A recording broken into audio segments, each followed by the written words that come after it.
This is Remy Storm Spotter at your news live.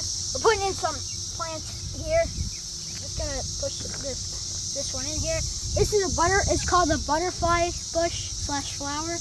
I planted that to grass, but it had really pretty flowers on it, so I decided to say, hey, let's get that. I might have killed it though, because only half of the dirt came out, so that's kind of disappointing. But I did not kill this one. I know this for a fact.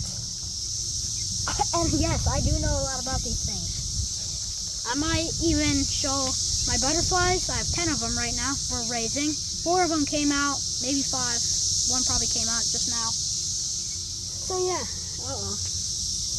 This is the weather for today. Ooh, lots of birds came overhead.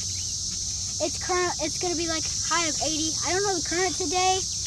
And it's gonna be maybe low 70s in the evening. I didn't look at the weather today, so I'm pretty much just I'm not guessing, but that's what it feels like. I'm basing this on my observations out here. I'm not just wildly guessing. In fact, I'm not wildly guessing at all. But that's what it feels like, or at least that's what I think, in my opinion. Not in opinion. Oh my gosh, I keep saying weird stuff. Now remember, weather never sleeps. And go to a greenhouse, buy a plant, put it in the ground.